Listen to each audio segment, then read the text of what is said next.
Good morning from a not too bad for November, sunny-ish England. We have Buckinghamshire here, and I'm talking to Cold War thriller author Thibault Mallet in Windsor, just one county over in Berkshire. Good morning, Morgan. Good morning. So we always start at the beginning, and with how you got into writing. And we were chatting yesterday because you're going to be one of my panelists in April at Literary Self-Publishing Self-Pub Fest in Aylesbury next April.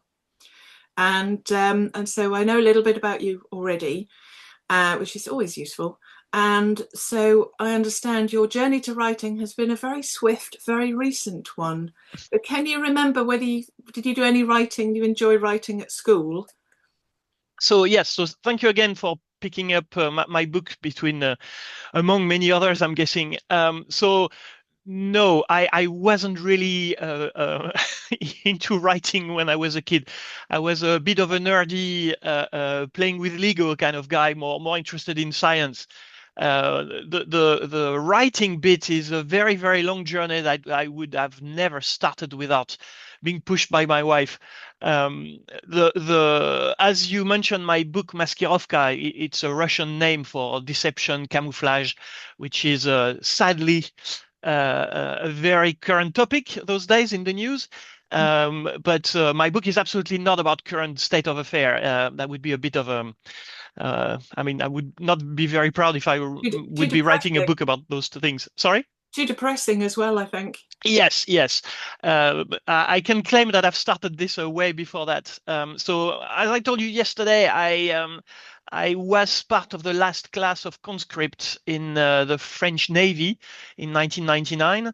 And it's something you usually learn long after the fact, but it was actually a very, very interesting time. So, as many people in the military would remember. Usually, you do a lot of waiting in the army. Nothing happens for months, and then suddenly things happen around you, and it becomes very, very interesting, even if you don't realize it at the time when you live through that. Mm. So I was in the Navy. I was a press relation officer, so I was a link between very serious guy in a very secluded space, people that are not really into communicating at all Yeah. with the family, none with external people like journalists. They were worse than the enemy, a journalist, as far as I could see at the time. And we were here to act as a fuse, really, because we were expendable in terms of military career, because our military career had no chance to go beyond the 14 months. So it was a very interesting time. So we could be a bit natural, and it was also a very interesting time. Topic to learn. It's how the journalism works, how the press system works, how the personally taught me a lot of stuff about the different level of what is a good journalist, especially in France, where the press system is a bit complicated. But that was very interesting, and it didn't really. The writing bit didn't really start until way after that, like 2010, 2011, when commanding officer that I was working for started to write book about this period, when journalists started writing articles and books about what really happened during this period, when history books were starting to talk about what really happened on the ground, in the air, and all those kind of things. So I said, oh, and I was starting to put dots on the map. Okay, I heard about this one. I heard about this one. So this was true. This was not true, and so on and so on. So it was still not very fresh for me. Or I was really not ready to get into that. And between two jobs at the time, my career took a completely different path. I work in IT. I was working in software distribution in from the United Kingdom to Europe. That was mainly my job. But between two jobs, sometimes you had a couple of months, and I started writing the first 50 pages, which was my go-to activity every time I was changing job. So that means every 3 or 4 years, I was going back into the first 50 pages, which was, you know, never I was never satisfied with it. No, it's not good. No, it's bad English, whatever. So that was my little side project. And When when the are when are we sorry, when are we satisfied with our writing? See, I could go back through, and sometimes when you go to festivals, you're if the longer, if, especially if it's just you on a panel, yeah. you get to read some of your writing out. And even though it's published in a book, you think, oh, actually, I could change that. That's exactly what's happening to me when I read my book today. I'm like, I can't. No, I mean, I think I can. Everybody will relate on what I'm saying is the confidence part. Uh, you write, and you have no clue because you're your own judge and the support there, and usually the support is really really bad when it's about you, Mm, or you are a weird person. But the confidence came when in 2020 I saw an article from a military defense journalist in France who was looking for external new blood, right? Write something about the Russian Navy kind of stuff, and the ones that are good are going to be selected and potentially will have a job. So that was over Christmas 21, I think. okay. It took me 2 nights because I did this at night. Something like 600 words, maybe 1,000 words. I don't really remember. Yeah. And it was about the Russian aircraft carrier. I remember that vividly.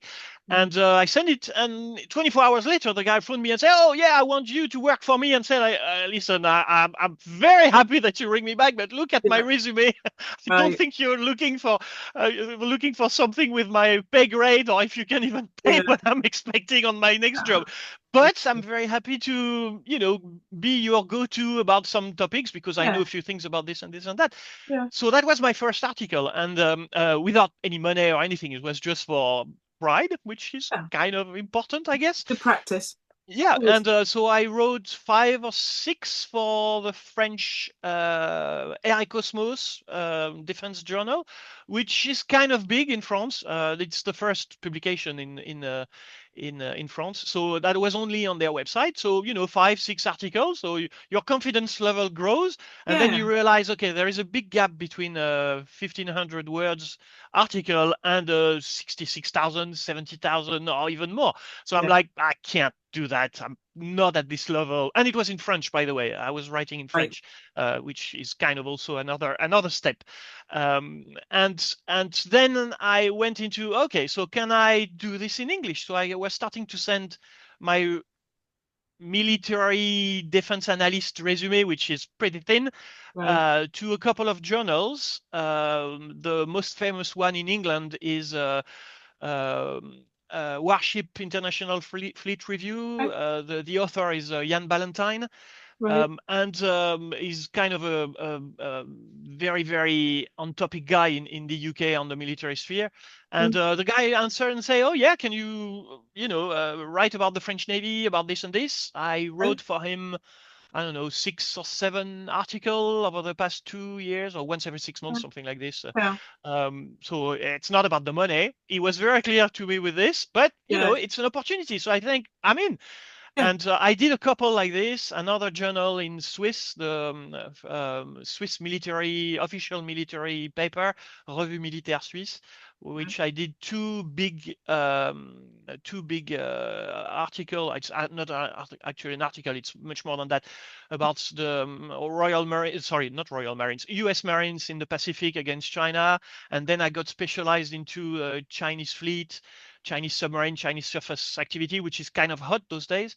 So I Yeah. did another very big piece in their latest magazine in June Mm, about Chinese tactics and so on. So about 12, 13 pages. right. So that was my biggest piece, but it's in French. So I did a little bit of both. Yeah. So that was my building confidence phase. Yeah. And as I told you yesterday, I left my previous job about a year and a half ago. And my wife told me, "You got time? It's now or never. I'm not Absolutely. getting any younger. Absolutely. So if you want to switch career or try something else, go for it." So last Eastern, I started getting back into the 50 pages. My dreaded 50 pages. Right. It took me a month to get over it. And Yeah. then after that, Carry on it going. became easier. Yeah. I went into it, and as I told you, it became a game. I couldn't read anything else than I picked up a book in the evening. Okay, I'm going to read, the 100 pages on something that I usually do. And I'm Yeah. like, no, I want to get back into my book. I want to create my own movie in my head. And And you've this is how written I it, did it. yeah, and you've written it in English. Yes. Yeah, The, 'cause the, the, you've been here a couple of decades. yes. Do you ever find you, not necessarily complicated words, but do you ever find that you're looking for a French word? I mean, your wife is French, so I'm guessing you speak French a lot. But Yes. do you ever find you're, even though it's your native language, But you've forgotten the funnily, word in French? yeah, but funnily enough, the topic I'm writing is about military geeky stuff. I mean, the books I'm reading, not the books I'm writing. I took out the geeky stuff out of the book because otherwise people would be bored to death. Right. But the books I'm into are, well, you can't see behind me, but are about submarine and all this kind of stuff. The material is in English. So the vocabulary I know is actually more in English than in French on this topic. And if you look in a French book, which I do too, they Mm, use the same kind of material as the reference. So and as I told you, I read more in English than in French, so it's easier for me, funnily enough, right. to think about this topic in English than in French. Yeah. So that was the challenge, to be honest. Can I do it in English? Yes. A lot of my French Navy or French Air Force friends are looking at me saying, "Oh, come on, now I have to read your book in English," and they are rubbish in English in France usually. Yeah. But it's not that hard in English for them either. The one that went through said, "Okay, no, it's not that bad. I can read it," which Yeah. is good for my French audience, which Yeah. is most of my audience today. So yeah, that was the challenge. So it's I fun. think it does help because we'll come on to what you're writing next in a little bit, but genre is obviously is a given, and you're writing what you know, so that really helps. Yeah. Did you find did you go back through it once you'd finished the first draft? Did you go back? How many times did you go back through it before you gave it to your wife to read? That's a very good question. I don't know how many times. Probably at least 2 weeks worth of rereading. It's not even about spelling or anything. It was more about the I need to simplify this. I need to simplify Right, this. right. So probably, yeah, 3 weeks worth Yeah. so once a day. So you do them at 20 times probably. Because it's a fine line between, because there are some readers who just want the plot. They just want the character setting a plot. And then there'll be other readers who want all the detail. They don't know about, or they do know about your topic. And they want to know all the details, almost as a challenge, so that you do know what you're talking about. Because Yes. I edit books that I'm not familiar in a particular topic. Um, but if it feels to me as a non-expert that it feels realistic, that the Mhm. author knows what they're talking about, Yep. then And you the line is a thin. big tick. Yeah, the line is thin, and this is why I've got a perfect match with my wife on this topic. Mm, She knows I'm into it. She's listening. She's been listening to me for 25 years, yeah, thinking, "Oh my God, he's at it again." right. So she has no interest in this on Yeah, the technical level, yeah, but she knows much more than she says because right. obviously you only need to work in my office to understand that she has to hear me. She has Yeah, to listen to me all the time. uh, But I wanted her not to be put off by this. yes. So I go deep into the principle. Mhm. It's like a strategy game at the end of the day, my book, and this is exactly what it is. I'm playing a game, Mm, and I'm taking out the rules out of the book. So it's just about what's happening during the game, yeah, the spy part, the intelligence part, the yeah, military part, the character part. But I don't explain the rules. I'm just saying this does that. And why, and there is the background of the different country that are some tense relationship even between allies, France and the US usually. mm, This for me it was a game, but it has to be fun for everybody. So absolutely. Well, I say there are four goals as an author writing a book. There's 4 E's, and I usually forget the fourth one. And I saw on my notice board, which is behind my pull-up banner, when I realised the fourth one, I wrote it down because I can, whenever I'm explaining it to somebody, I always remember 3, but then forget the fourth. So you want a reader to feel some emotion by the time they get to the end of the book. You want them to have been entertained. They want to have been educated to some degree, to have learned something, even if it's about themselves, not necessarily about a particular topic, but to have learned something. And escapism. You don't pick up a Cold War thriller expecting there to be a lot of romance. I mean, I say there's romance to a certain degree in a James Bond film because he gets off with, however shallow it might be. But books tend to not stick to, there are elements of other genres. Yeah. No, I completely agree. You need to care. You don't necessarily need to be interested into a lot of stuff if it helps, but if you can, my objective with this is for someone to get out of my book and say, okay, it's Tom Clancy like with a French touch. This is because at the end of the day it's kind of my challenge was, the first one was, okay, I want to read it in English. The second one was can I do something that to get back a little bit at the French bashing? We've got some very good hardware. A lot of people are buying it, so it must be good. And when I was in the Navy, the first question I was asking to everyone is, do we have some good stuff, or are all stuff really, really bad, like everybody's saying? And everybody was saying, no, we just don't talk about it because we don't want to know. And the genius of Tom Clancy is he was revealing so many stuff that people were starting to think he's crazy. And somebody in the White House at the time said, no, we need to convince our own country that we are good. Because remember, that was after the Vietnam War. The military was not in a very good shape. So a lot of people in the Reagan area was using Tom Clancy and Top Gun and all those kind of stuff to give back confidence into their military, because it's all about Hollywood over there. So it's another discussion, but you see what I mean? Well, there's a scene in the 5th Die Hard movie where John McClane and his son are in a tank and they're driving down a high street.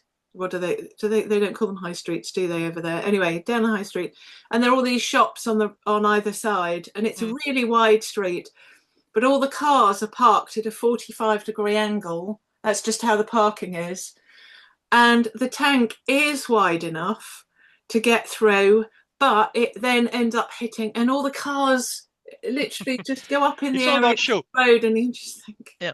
But this is really what I wanted to convey is in France we are very, very bad at communicating what we can do, and it's even worse when we are doing some dodgy stuff, right? In every country, but in France it's particularly bad. So my objective with this is, okay, we're doing some great stuff.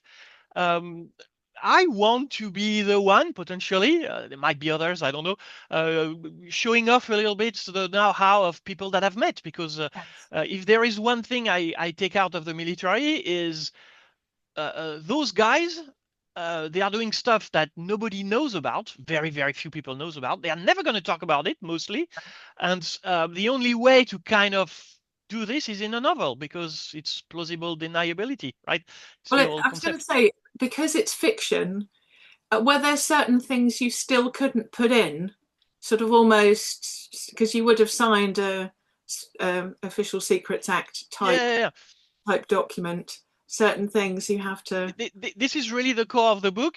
I took some true fact about the Kosovo War. We haven't discussed really what was going on, but it's true fact about the Kosovo War, and I pulled the needle into it, extracted the line, and built a what-if scenario around what could have happened, including a lot of anecdotes that I've heard late at night when you talk to officers after they drunk a little bit, they drink a little bit of alcohol, which does happen in the French Navy. Always a good time to get information. It's the best time. You have no idea.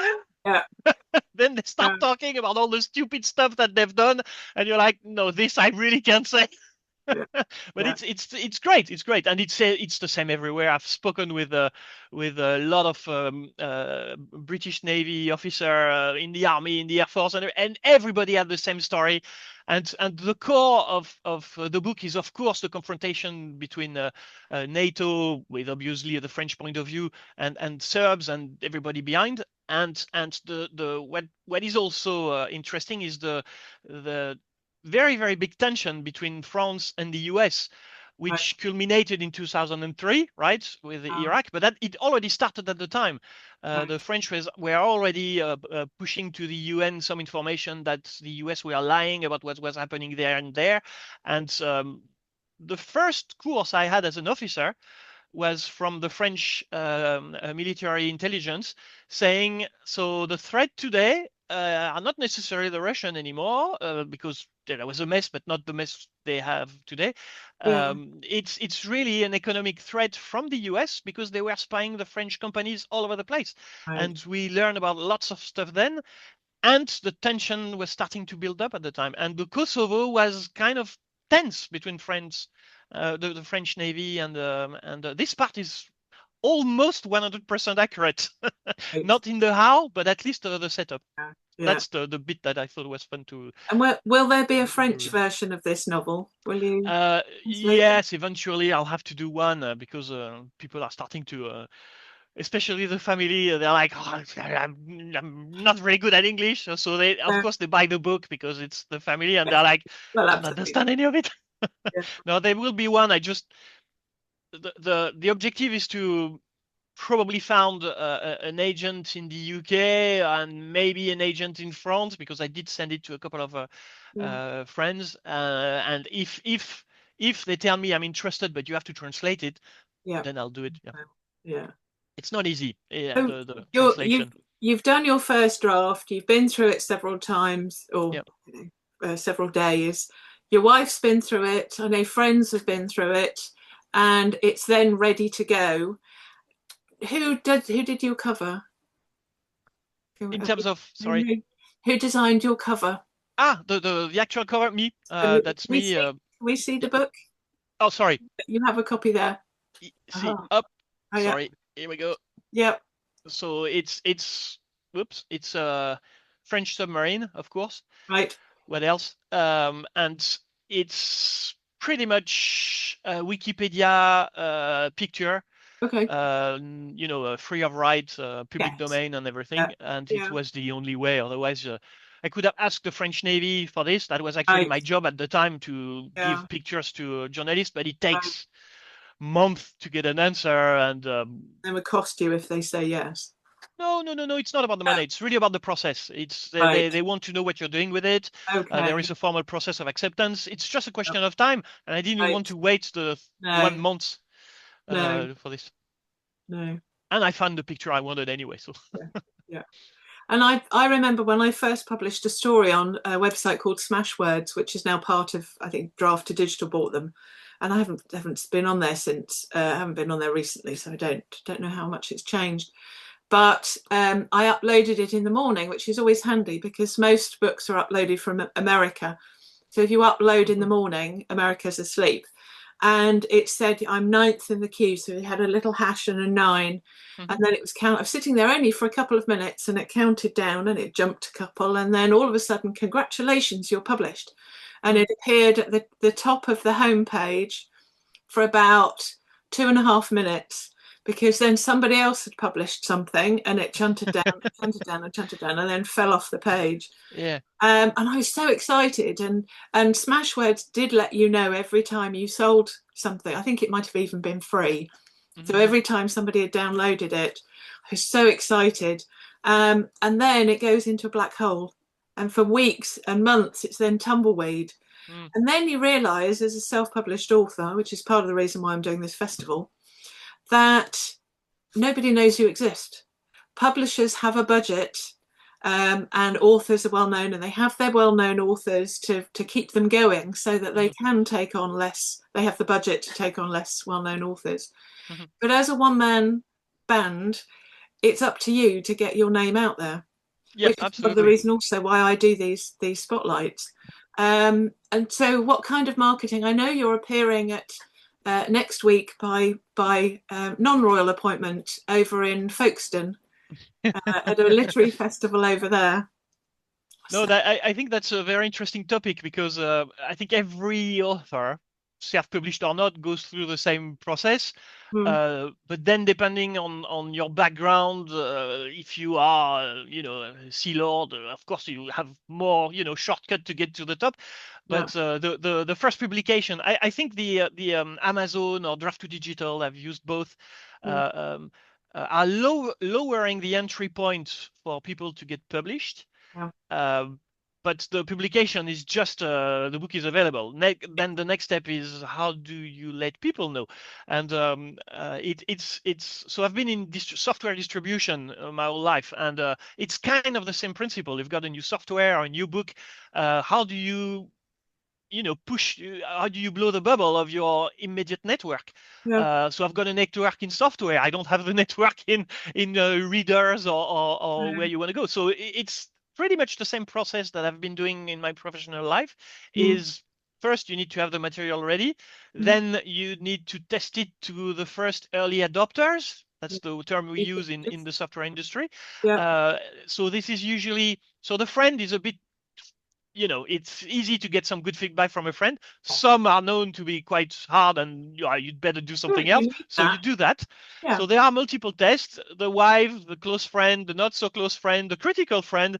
yeah, And of course, the early adopter would be for me when you send an appeal on your social media, who would be interested in reading the early version of a book, yeah. thriller, this is the topic, Kosovo War. And I had 4 people, ex-French military. Okay, I'm great. in, they jumped on it, and Yeah, after 3 days, I was starting to get some very positive feedback on saying, "Oh yeah, it's like Tom Clancy with French gear." So obviously, it's wow. personal for them That's because the they've been. biggest.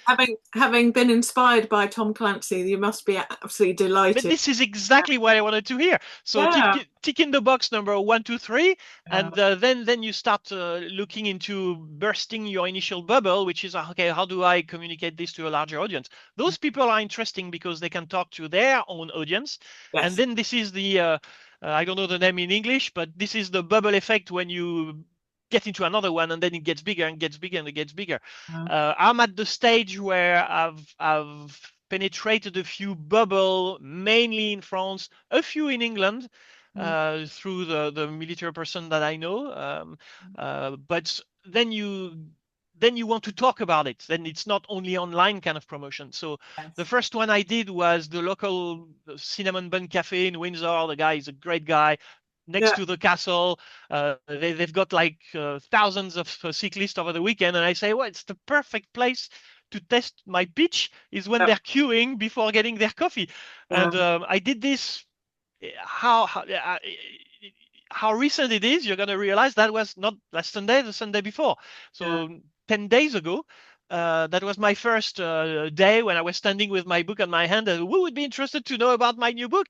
And yeah. I managed to get one ex-commander of a submarine, the Oh, HMS Swifture or whatever, it, maybe not a commander, but at least a senior officer. And I was like, "You're the man I want to talk to." yes, And so he went home with the book, and another guy was a curator or member of the staff of the Royal Museum or yeah, somewhere, yeah, military museums. Customer number 2. So this is the kind of stuff that are completely unexpected yeah, that you can do. And then the next step is the festival. yeah. So as you said, the first one for me is next week in Folkestone. Very interesting. You need to prepare your 3-minute speech and so on. Right. It's best stuff to do. Yeah. And Doesn't. another pub, and I'm gonna plan to do. At the end of the day, you need to set up a few objectives, right? Yes. S- s- Sell a few with your network, then do some local event to test it a bit more, Yeah. then send it to a few agent or publisher, which then you realize, I didn't know that, but you realize that they have a 3-4 months If it return if they deadline get if back to you at all. Yeah. exactly. So you don't want to wait with your with with the phone right next to your ear for 3 months. Yeah. And then the my objective was 5 events before Christmas, and I'm there. So I'm going to do 5, which is great. Yours is not even in the list because Okay. it's going to be for But after next year. Christmas.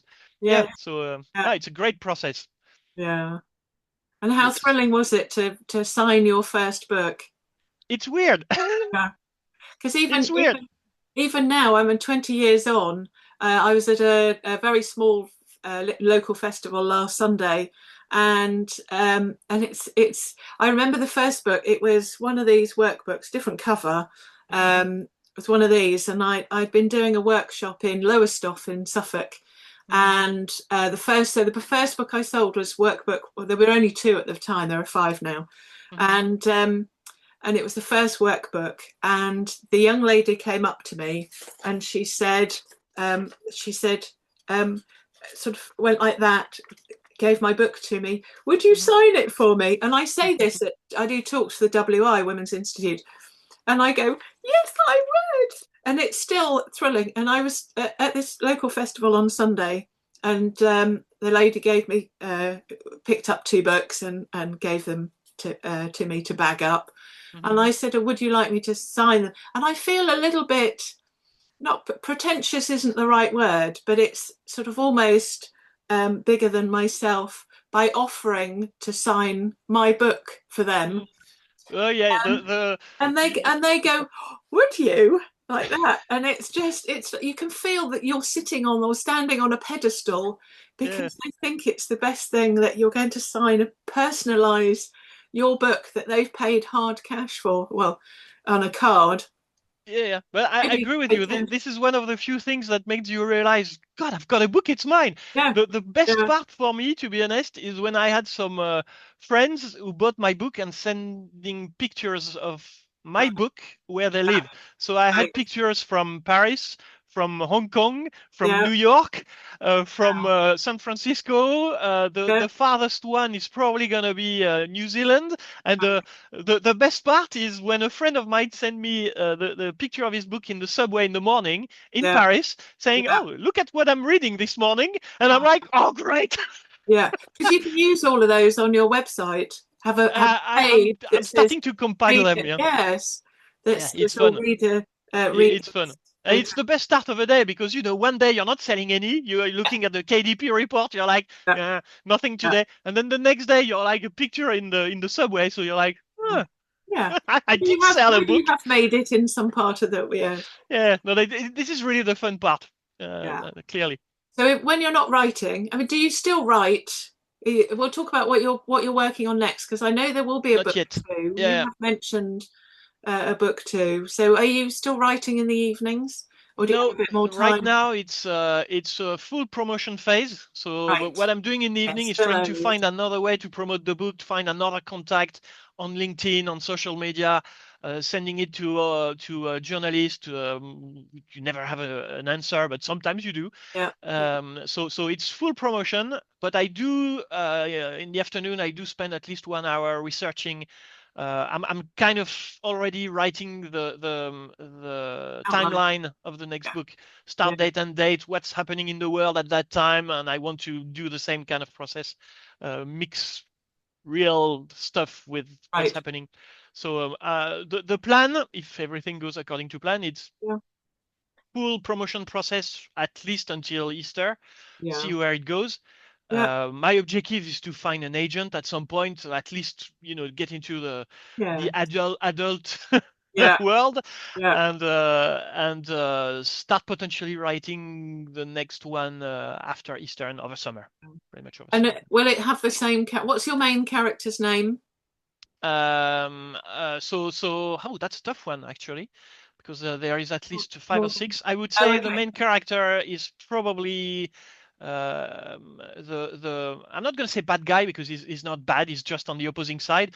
I Okay. created my own Darth Vader, Okay. positive, negative guy. Yeah. Yeah. It's Alexei Soloviev, which is an Ukrainian, Okay. and obviously, you need to get back into the 90s. Ukraine was the next USSR. Um, uh, well, he was part of USSR, so this is an expert air defense. So the whole book is about the confrontation between Allied forces and the Yeah. Serbs and their military advisor. So my main character is a guy that I can put from one conflict to another Right. of a Because time. readers do like, because even if it's a different era, Mhm. readers do like some content, even if it's not Yeah. the main character. In fact, sometimes it's more interesting Oh if yeah, you pull out a sub character from one book, and then they either become the main character or they're still at least yeah. in there at I some will reuse most of the character of the main point. character, the on both sides. Um, yeah, mostly I will reuse both of them because at the end of the day, this is a continuity. This is the story of most of the character are French military, either pilot or ground force or sailor, Yeah, and there are a few British people over there because one of the so to get back into my book, one of the interesting bits of this book for the British audience, because you're going to ask me, you're a French sailor talking to a British audience yeah, that's only interested in the Royal Navy. That's part of the challenge. And right, one of my pitch is, well, we've been throwing stones at each other for like 400, 500 years.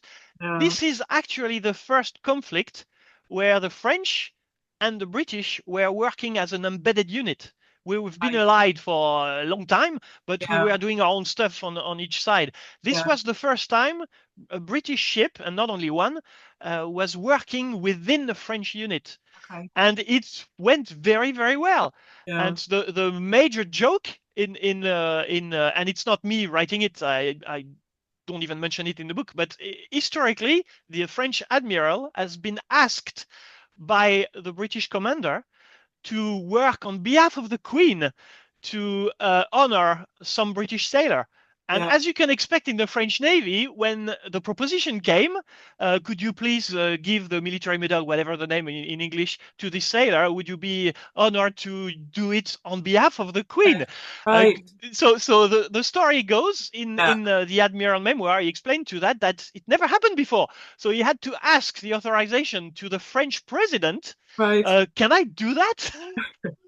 And nobody answered. So after 24 hours, it's like, right, at the end of the day, I'm just doing it. yeah. So this is the first case. What's the worst that could happen?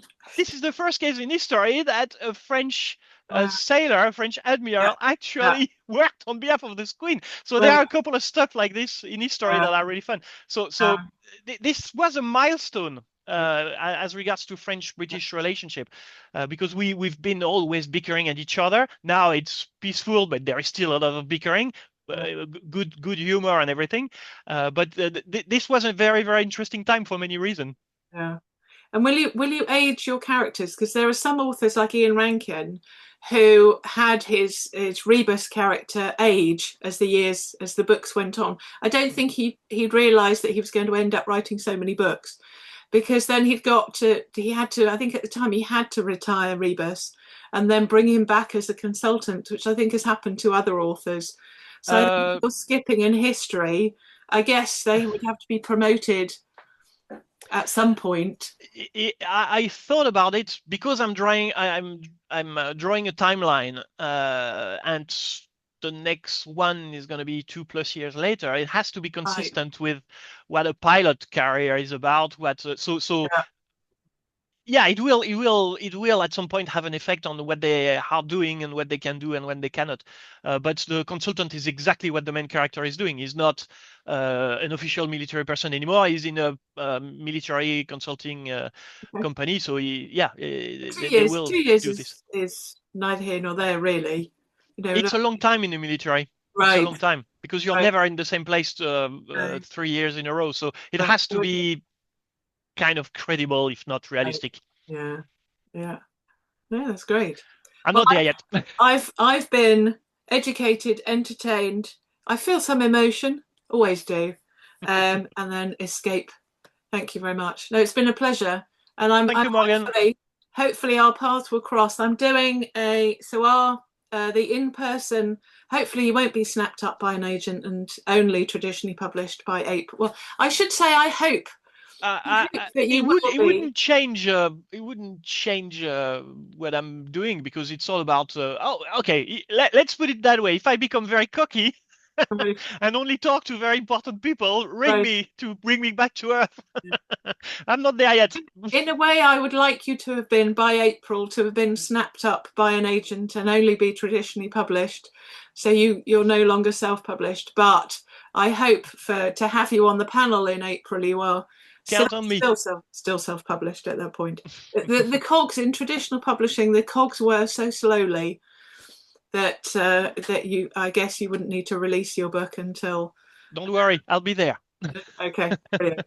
But in the meantime, hopefully have you as a listener and participant in the online version in January. Very happy to. It's been a pleasure chatting to you again in less than 24, well, about 24 hours. It was 9 o'clock yesterday. Pretty much. Yep. So thank you Thank very you much. very much, Morgen. Okay, okay, bye-bye.